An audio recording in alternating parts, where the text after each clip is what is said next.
Avec une voix aussi mielleuse, boire ses paroles est une évidence. Isabelle Maréchal. Ben merci déjà. Vous êtes nombreux à nous envoyer des questions pour notre nouveau segment Service à l'auto. Antoine Joubert sera là régulièrement les vendredis pour répondre aux questions de notre auditoire. Merci d'être là, Antoine. Plaisir. On va y venir, bien sûr. Continuez de prendre en note notre numéro de téléphone, 1-877-827-2346, parce que vous pouvez poser les questions en nous appelant et bien sûr en m'écrivant à isabelle@cube.ca. Tu reviens d'Italie, mon chanceux? Oui. Et tu t'es rendu compte là-bas qu'on n'avait pas forcément les mêmes voitures qu'ici, si on le savait? Je le savais. Mais ce que je trouve intéressant, c'est que là-bas, que ce soit en Italie, en France, les lois sont telles que on ne peut plus se procurer de gros véhicules. Je suis entré dans un concessionnaire Volkswagen pour mon pur plaisir à Nice. On était sur la Côte d'Azur, tout près de l'Italie. Toi, t'es à Nice, puis tu vas voir des concessionnaires de voitures. Je fais ça. Je suis allé chez Peugeot, je me suis amusé. Bon. Et je te donne une idée. Une Golf R, qui est une petite voiture de performance, mais qui n'est pas un véhicule particulièrement polluant. Mais si tu veux immatriculer ça en France, c'est 40 000 € de taxes supplémentaires en raison des émanations polluantes. Oh. On parle d'une Golf, là. On parle pas d'un Ram TRX qui roule à 20 litres au 100, là. On parle d'une Golf. Alors, c'est te dire à quel point là-bas, on roule avec des petits moteurs ou avec des hybrides ou des hybrides rechargeables. Et que ceux qui veulent rouler avec d'autres choses de plus gros, ils en payent le prix. Alors, si tu croises une Audi S6 là-bas, ben dis-toi que cette personne-là a payé 60 000 € de taxes pour être capable d'être assis dans cette voiture-là. Tu sais que c'est pareil à Singapour, hein? Oui, mais... Singapour, c'est terrible. Et c'est fascinant parce que tu fais juste traverser à Monaco, où là, il n'y a pas de taxes, puis là, tu vois toutes les bébites, puis bon, avec l'argent qui vient avec, c'est un autre monde.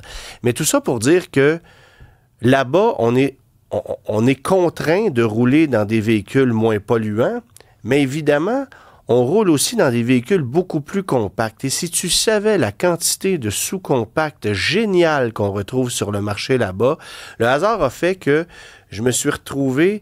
Tu sais, comme quoi la job me court après.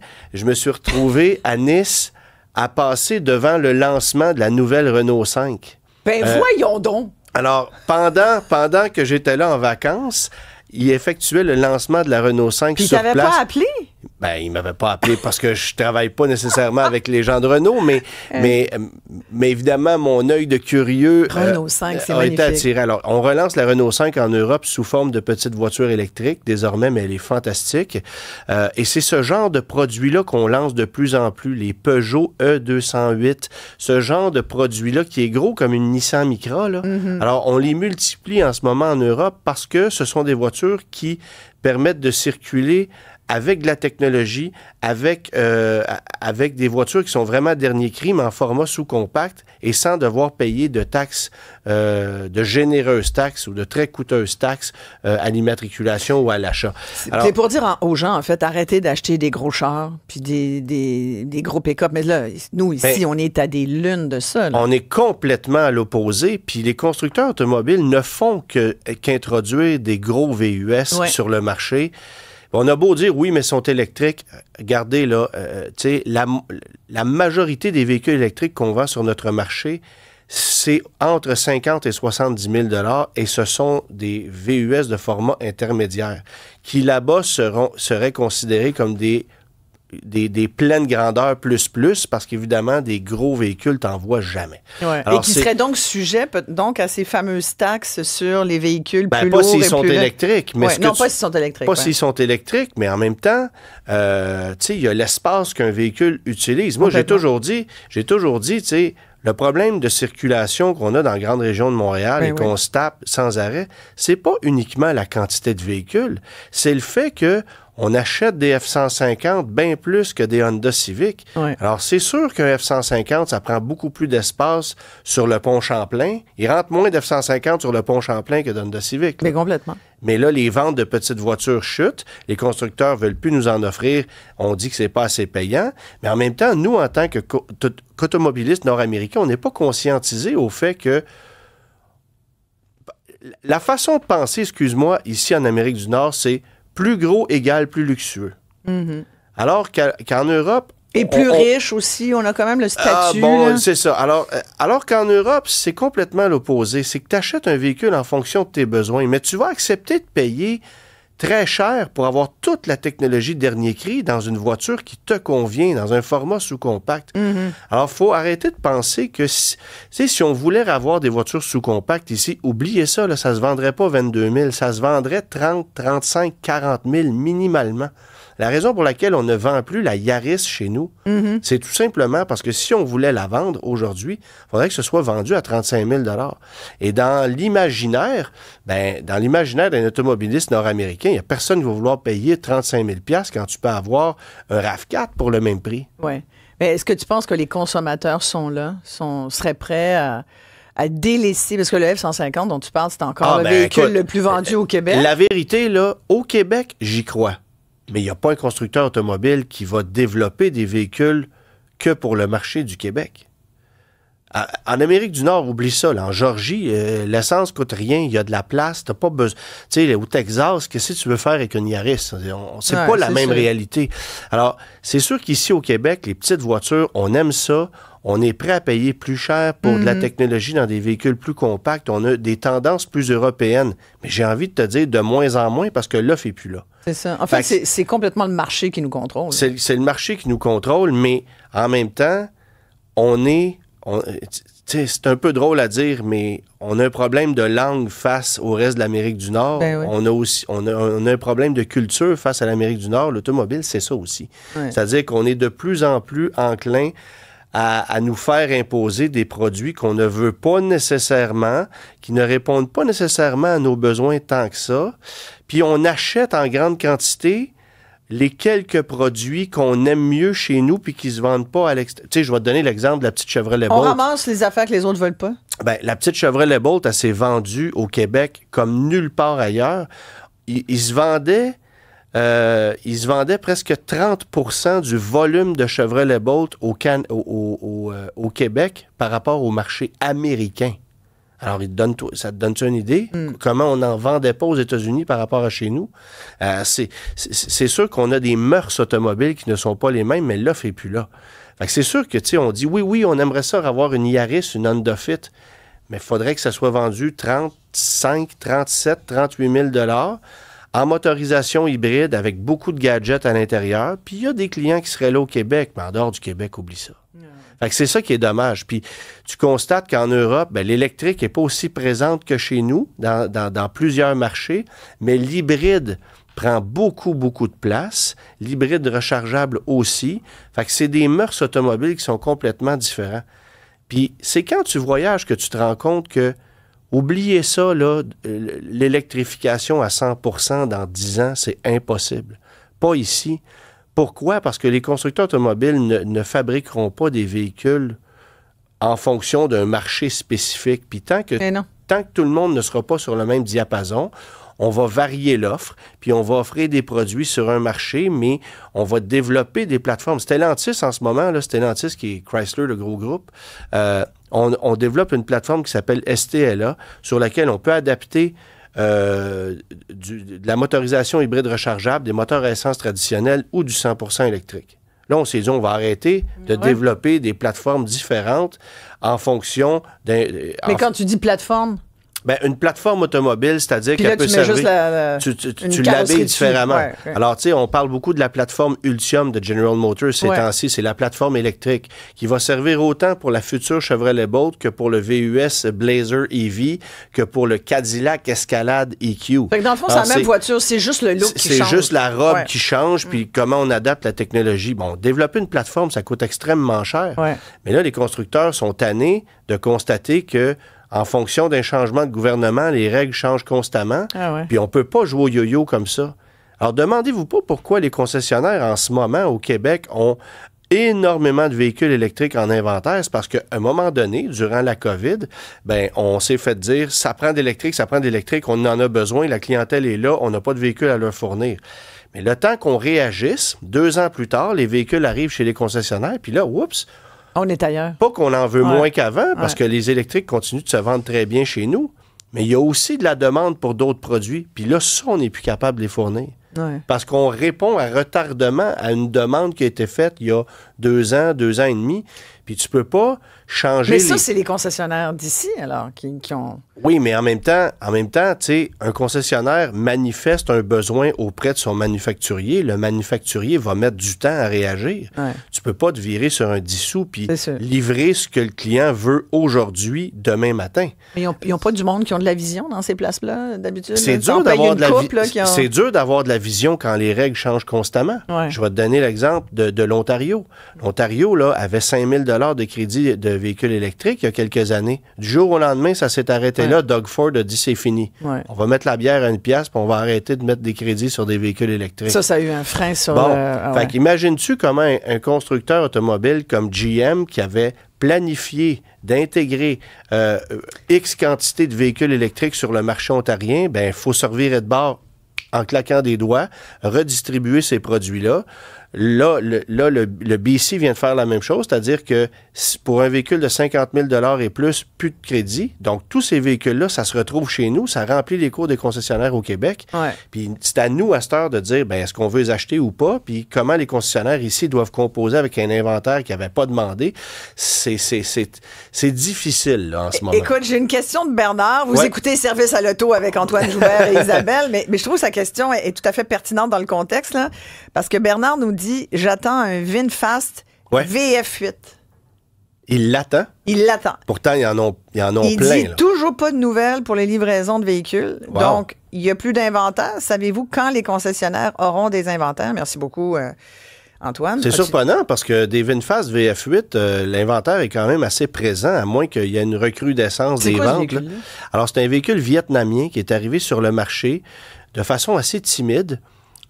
Pas avec une technologie impressionnante. Là. Ça réinvente pas le bouton à 4 trous, mais ça me fait vraiment penser à lorsque Hyundai est arrivé sur le marché en 1983. Mm-hmm. Tu sais, VinFast, c'est un constructeur sérieux, c'est une entreprise multimilliardaire qui possède bien plus que juste de l'automobile sur le marché vietnamien. Écoute, VinFast, c'est des écoles, c'est des bâtiments, c'est de l'industriel, c'est une grosse entreprise, comme Hyundai en Corée, finalement. Et là, il débarque ici avec un premier produit. On nous en promet 4 dans les prochaines années. Le VF9 arrive en ce moment. Il y aura le VF6, VF7 qui sont des véhicules de format plus compact. Mais c'est à essence? C'est du 100% électrique. Ah oui, le VF8, ça rivalise directement avec un Tesla Model Y, avec un Mustang Mach-E, un Nissan Ariya, ce genre de produit. Fait que c'est combien, ça? Mais le prix est agressif. On est autour de 50 000 avant les crédits. Sauf que les taux de financement sont à 1,9. On a des garanties très sérieuses, 10 ans. Puis quand tu regardes la valeur pour le prix, ici au Québec, on regarde énormément ça, la valeur pour le prix. C'est pas le produit le plus impressionnant. Technologiquement, c'est plus lourd, ça a une batterie plus grosse pour une autonomie équivalente. Tu sais, on n'est pas au niveau de Tesla en termes de recherche et développement de technologie. Mais la valeur est là. Et à ma grande surprise, là, la clientèle adhère énormément à ce produit-là. Et là, sauf que là, on attend les véhicules. Ben, moi, je pense pas qu'on les attend. On les attend tant que ça parce qu'il y a quand même de l'inventaire. Fait qu'il a peut-être commandé un produit bien spécifique, là. Bon, ben, Bernard, rappelez donc à votre concessionnaire. Parce que il y en a en inventaire, puis c'est disponible assez. D'ailleurs, c'est une des raisons pour lesquelles les gens y adhèrent, c'est que tu peux t'en faire livrer un assez rapidement. Ouais. Mais remarque que c'est vrai pour un Ioniq 5, c'est vrai pour plein de produits aujourd'hui, là. Si tu veux un Mustang Mach-E, un Ioniq 5 ou un Volkswagen ID4, je serais bien surpris que tu ne puisses pas l'avoir demain soir. Okay. Il y en a partout en ce moment. Oui, parce qu'il y a le 31 décembre, tu parlais de l'Ontario qui a changé les règles, BC a changé les règles en Colombie-Britannique, et puis là, il y a le Québec aussi, là, au 31 décembre prochain. Le crédit va baisser un petit peu. Le crédit va baisser de 3 000 $. Donc, le crédit total sera de 9 000 plutôt que 12 000. Mais comprenez ceci, là. Au 31 décembre, là, on va vous faire miroiter. À la fin décembre, on va vous faire miroiter. Dépêchez-vous, dépêchez-vous, dépêchez-vous. Il faut l'acheter tout de suite parce que ça va vous coûter 3 000 $ de plus en janvier. Puis tu sais ce qui va arriver en janvier? Bon, ben, on va mettre des rabais sur les véhicules, on va baisser le taux de financement un peu. Puis finalement, ton 3 000, vous allez le retrouver d'une façon différente. Fait que pas besoin de se Rochez-vous pas.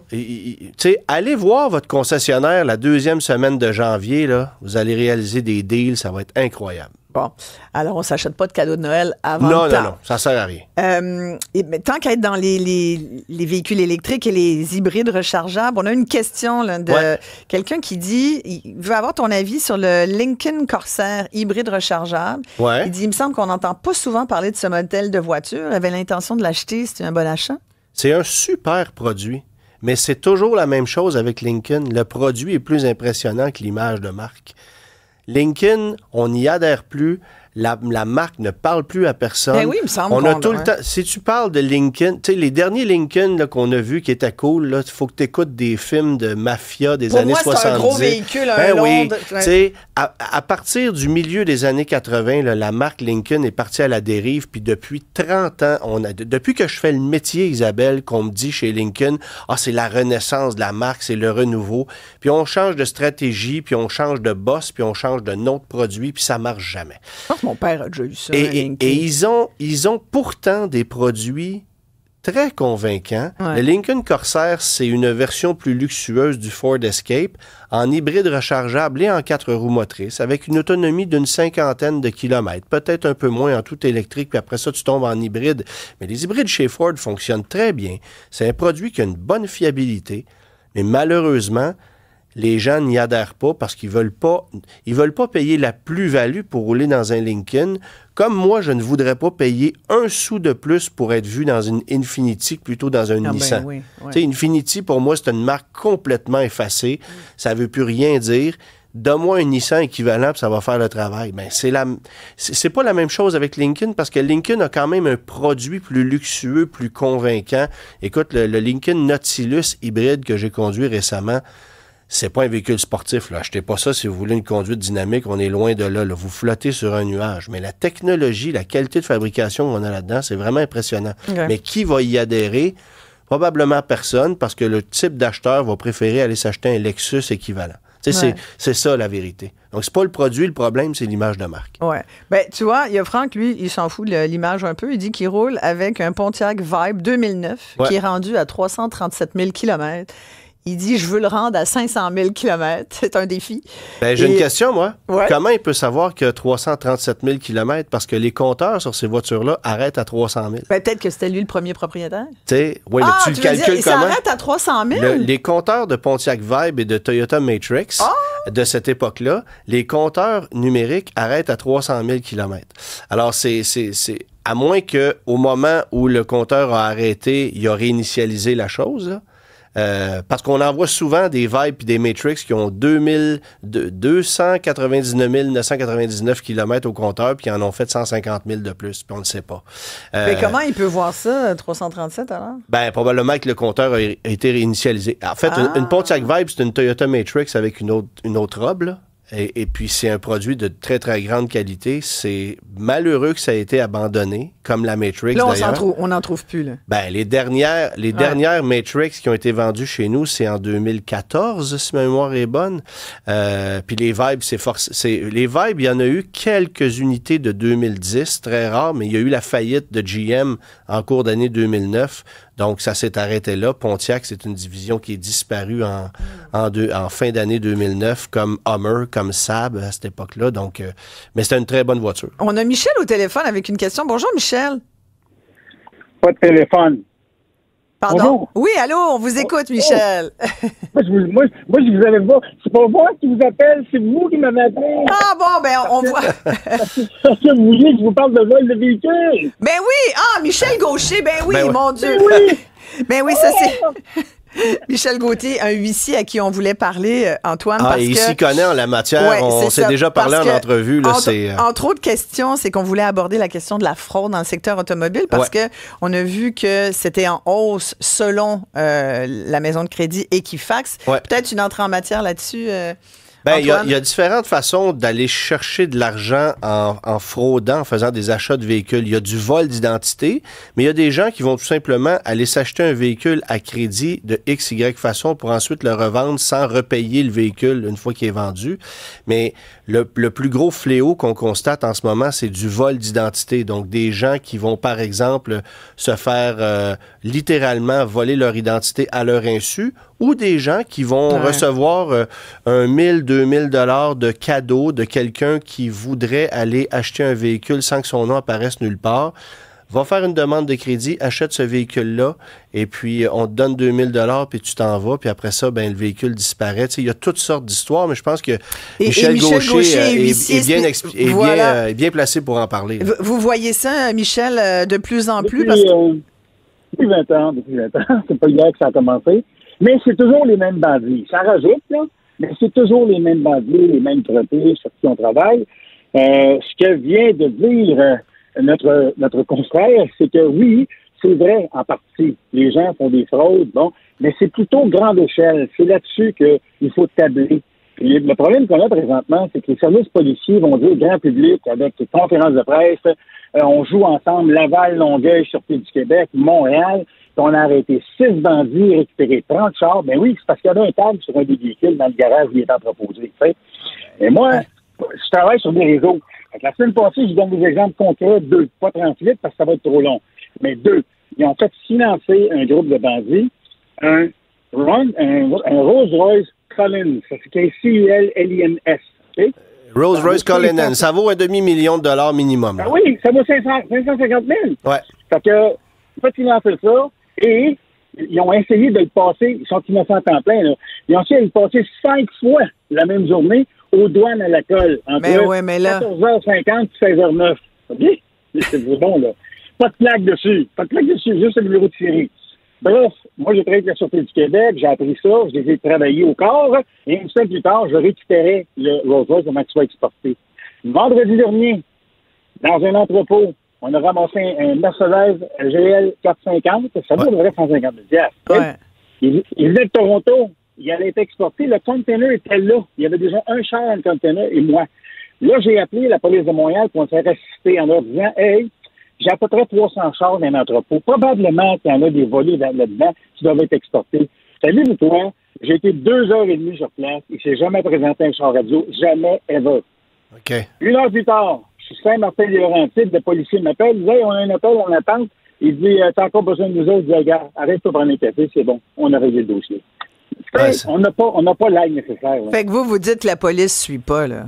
Mais je pense que suit pas le train. Non, c'est ça. Mais je pense que les policiers, ils ont comme baissé les bras là-dessus. Je sais pas ce que vous en pensez, Michel Gaucher, puis Antoine, parce que ils considèrent qu'ils n'ont pas les moyens de partir après les fraudeurs de véhicules, les voleurs. Puis là, c'est des grands groupes organisés. Il y a le port de Montréal, ça part dans les containers dans des pays où on voit plus jamais ces véhicules-là. La police du gars, ça c'est comme la fraude informatique. Mais c'est parce que à un moment donné, c'est comme que je voulais qu'on fasse. C'est parce que là, on a mis beaucoup d'attention sur le vol automobile, c'est-à-dire c'est-à-dire le crime organisé qui littéralement vient voler un véhicule chez vous avec des jeunes de 15-16 ans qui sont payés 300$ pour le faire. Tu sais, on a mis beaucoup d'emphase là-dessus. Mais le vol par fraude, c'est un département annexe. On dirait que ça, on n'en a pas parlé beaucoup dans les dernières années et ça prend énormément d'ampleur parce que j'ai l'impression que c'est peut-être moins sur la sellette que le vol automobile de façon traditionnelle. Là. Fait que, Antoine, il y en a moins. C'est ça l'affaire, c'est qu'il y en a moins de ça. Ouais. Les vols d'identité, là, je l'ai vu un pour Saint-Luc dernièrement, là, OK? Je l'ai vu à l'île des Sœurs. Mais c'est rare. C'est extrêmement rare. Okay? On n'est pas là-dedans. C'est surtout le crime organisé. C'est surtout... J'ai un exemple hier soir, pas le cas qu'hier soir. Autobahn Park, je m'en vais chez des gens. Ils ont 3 véhicules. Un 550i, un 440i et un Porsche. Ils ont acheté pour faire la location pour mettre de l'argent dans leur poche. Ouais. Il y a 3 gars qui se sont présentés pour les louer. Un pour 2 mois, puis il y a 2 autres pour 3 mois. Mais à différentes dates. Là, le mardi, le vendredi, samedi. Ouais. Ils ont loué le véhicule, et là, ils rappellent les gars, le numéro n'est plus en service. Oh, mon Dieu! Cherche leur char, trouve pas le char. Ils ont averti BM. Là, BM m'a envoyé, posé des questions. Le gars, il n'a pas rien pris. Il n'a pas de permis de conduire. Il a zéro. Il n'a pas de pour aider. Là, oui, mais Michel Gaucher, sincèrement, moi, j'ai une Porsche, là, puis je veux la louer à quelqu'un pour faire de l'argent, comme vous dites. Je vais prendre plus que son numéro de cellulaire. Je vais prendre un dépôt de garantie. Non, mais tu sais, à un moment donné... 1000, oui, 1000, 2000, peu importe. Je vais prendre un dépôt de garantie. Je vais faire du due diligence avant. Là, je vais faire mes devoirs. Là, je vais lui demander des référents. Je vais avoir puis je vais demander à sa banque qui m'envoie ça. Puis voyons, ça n'a juste pas de bon sens. Là. La location... Tu donnes les clés quand tu fais ça. Tiens, pars avec mon char. La location court terme de voitures de luxe, là, c'est une business dans laquelle beaucoup de gens se sont asseyés puis se sont rendus compte que ça pouvait pas être véritablement lucratif. Parce que, tu sais, je veux dire, tu peux pas acheter un Porsche Cayenne Turbo à 180 000 $ puis mettre ça en location à 1000 $ par jour puis penser que tu vas faire de l'argent avec. As-tu idée des coûts de dépréciation, d'entretien, dans quel état le véhicule revient, quelle surprise? Les risques sont tellement grands que moi, j'ai de la misère. La seule raison pour laquelle les gens font ça, c'est justement pour essayer de se sortir du pétrin. Parce qu'ils sont dans la merde avec un véhicule sur lequel ils doivent devoir leurs bras puis leurs jambes. Puis là, ils essayent de s'en sortir, mais ça marche pas. Mais quand même, Equifax là, nous disait ça cette semaine, là, depuis les vols en Ontario, d'ailleurs, il paraît que c'est vraiment plus grave que partout ailleurs, qu'au Québec. Il paraît que le taux de fraude automobile a plus que doublé en un an. Du côté de l'Ontario. En Ontario. Ouais. Au Québec, c'est un peu moins pire, mais ils disent que la fraude automobile a augmenté de 54 % depuis l'été 23, justement en raison des demandes de crédit qui sont falsifiées et du vol d'identité, ce que t'expliquais, Antoine, et ce que Michel vous disiez. Fait que ça, comment on peut se prévaloir de ça, Michel Gaucher? On peut pas se prévaloir de ça, parce que le vol d'identité, vraiment, le vol d'identité, je peux pas, tu sais, parce que quand même, t'es créé. Moi, j'ai fait comme tout le monde, j'étais avec Desjardins. Maintenant, je suis avec Desjardins et quelqu'un d'autre, là. Mais ça, avec Desjardins, non, mais quand on prend pas de chance, là. Desjardins, ben là, ils nous ont mis sur Equifax pendant 5 ans. Donc, c'est protégeant quelque part. Là, Desjardins, parce qu'on est Desjardins, ben, ils nous écrivent s'il y a une transaction en disant, est-ce que tu as fait ça? C'est oui, c'est non. Si c'est non, ils bloquent la transaction. Donc, il y a une protection à ce niveau-là. Mais si vous faites affaire avec Tangerine ou je sais pas qui, zéro protection. On a zéro protection, là. Alors, le problème, il n'est pas là. C'est les marchands. Tu sais, je vais vous donner un exemple concret. Là. Il y a un dealer Nissan. OK? Dealer Nissan. Il a vendu 24 véhicules le même jour. Il en vend 800 par année. Alors, quand moi, j'ai tombé avec le dossier, là, j'en avais 24 à ramasser. Je l'ai ramassé 23 sur 24. J'en ai manqué un. Il est parti par container, mais un container, il le met là. Quand ça s'est rendu à la cour, là, pour que le commerçant paye à Nissan Canada Finance la somme qu'il devait, la première question qui est déposée, là, c'est comment tu vends de char par année, toi? 800. Tu ouvert combien de jours? 200 jours. Ah, OK, 4 fois 2, 800. Ben, tu vends 4 chars par...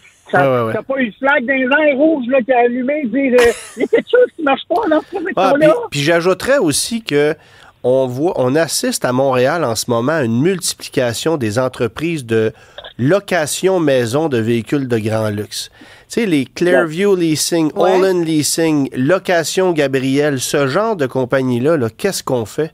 C'est qu'on va louer des Lamborghini Urus, des Porsche Cayenne, des Audi RSQ8 à des gens qui passeraient jamais à la finance chez les constructeurs, avec souvent des prête-noms. Ces gens-là ont la liquidité pour payer 3-4 000 $ par mois, mais il ne faut surtout pas que ça se sache. Et la business du véhicule de grand luxe aujourd'hui, là, elle est rendue là. Des véhicules à 200, 250, 300 000 $, c'est rare que les gens rentrent dans un concessionnaire puis font un chèque de 300 000. Ça passe souvent par des entreprises comme ça, puis il y a vraiment anguille sous roche. Là. Mais tu sais, on voit l'autre chose que je voulais ajouter à ça, là, c'est qu'il y en a de plus en plus de ces commerçants-là. T'en as le long de la 440 à Laval, t'en as dans l'Ouest, comme t'en as sur Bécary, Mountain Fight, t'en as partout. Ils font de la location à gros budget parce que je veux pas que personne sache que c'est moi, parce que je vais louer avec un Québécois, mettons, dont je ne suis pas le président. Mon nom n'apparaîtra jamais, tu sais. Puis, je vais ajouter une petite affaire tantôt. Vous avez parlé du gars qui logine quelque chose, une face, là. Il y a un dealer sur la métropolitaine, la 40 dans l'Ouest, là. Pointe-Claire, je sais pas quoi. Écoute, la cour est pleine. La cour est pleine. La cour est remplie. C'est pour ça que je dis, il y a de l'inventaire. Il y a de l'inventaire. Des VinFast VF8, il y en a à perte de vue. Mais il faut quand même comprendre que c'est l'inventaire aussi des maritimes. L'inventaire qu'on retrouve là-bas, c'est pas l'inventaire d'un seul concessionnaire, là, mais mais il y en a. C'est sûr qu'on se présente là demain matin, puis c'est le choix du chef, là. Bon, puis si le directeur des ventes te dit ça, tu dis, écoute, le gars des maritimes, tu en commanderais un autre. Ouais, c'est ça. C'est ça. Hey, merci Michel Gaucher. Vraiment un plaisir de vous avoir reçu. Michel Gaucher est huissier. Il nous parlait de la fraude dans le secteur de l'automobile qui est en hausse, là, selon Equifax. On a beaucoup de questions, Antoine. Ouais. Tu peux rester là, j'irai à la pause, je reviendrai tout de suite avec les questions de nos auditeurs. On vient tout de suite après. Vous faites le 1-877-827-2346, Isabelle@cube.ca.